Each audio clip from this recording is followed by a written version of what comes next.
ఈ 555 టైమర్ అనేది 3 primary modes లో ఆపరేట్ అవుతుంది.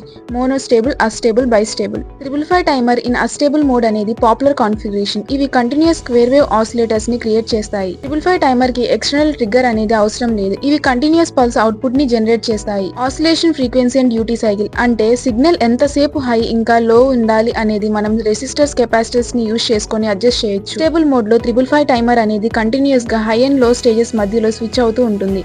ఇంకా స్క్వేర్ వేవ్ ని అవుట్పుట్ గా జనరేట్ చేస్తుంది. ఫస్ట్ దీని యొక్క పిన్ డయాగ్రామ్. పిన్ 1 గ్రౌండ్ కి కనెక్ట్ చేస్తాము. Pin 2 trigger pin. ఈ పిన్ అనేది టైమింగ్ సైకిల్స్ ని స్టార్ట్ చేయడానికి రెస్పాన్సిబుల్ అనమాట.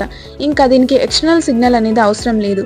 ఇది ఇంటర్నల్ గా capacitor charging and discharging base మీద కంట్రోల్ అవుతుంది. Pin 3 output pin. ఈ పిన్ ఏం చేస్తుందంటే స్క్వేర్ వేవ్ ని జనరేట్ చేస్తుంది హై ఆర్ లో. Pin 4 reset pin. ఈ పిన్ అనేది టైమర్ ని రీసెట్ చేస్తుంది నెసరీ కండిషన్స్ లో. Pin 5 control voltage. ఈ పిన్ ఎక్స్టర్నల్ గా థ్రెషోల్డ్ వోల్టేజ్ ని కంట్రోల్ చేస్తుంది. Pin 6 threshold. ఈ పిన్ అనేది కెపాసిటర్ దగ్గర ఉన్న వోల్టేజ్ ని మానిటర్ చేస్తుంది. ఎప్పుడైతే వోల్టేజ్ అనేది పవర్ సప్లై కి 2/3 రీచ్ అవుతుందో అప్పుడు అవుట్పుట్ అనేది దాని స్టేట్ ని స్విచ్ చేస్తుంది. Pin 7 discharge. ఈ పిన్ అనేది ఎప్పుడైతే అవుట్పుట్ అనేది లో ఉంటుందో అప్పుడు కెపాసిటర్ ని డిశ్చార్జ్ చేస్తుంది. Pin 8 VCC. ఈ పిన్ అనేది పాజిటివ్ పవర్ సప్లై వోల్టేజ్ కి కనెక్ట్ చేస్తాము. Usually +5 volts to +15 volts. ఈ కాంపోనెంట్స్ R1 రెసిస్టర్ అనేది VCC కి డిశ్చార్జ్ పిన్ ఉంటుంది కదా, ఆ రెండింటి మధ్యలో కనెక్ట్ చేస్తాము. R2 ఈ రెసిస్టర్ అనేది డిశ్చార్జ్ పిన్ 7 ఉంది కదా, ఇంకా పిన్ 6 ఉంది కదా, వీటి రెండింటి మధ్యలో కనెక్ట్ చేస్తాము. C1 ఈ కెపాసిటర్ అనేది థ్రెషోల్డ్ పిన్ ఇంకా గ్రౌండ్ మధ్యలో కనెక్ట్ చేస్తాం. ఎప్పుడైతే అవుట్పుట్ అనేది లో ఉంటుందో అప్పుడు కెపాసిటర్ అనేది ఛార్జ్ అవుతుంది R1 అండ్ R2 ద్వారా.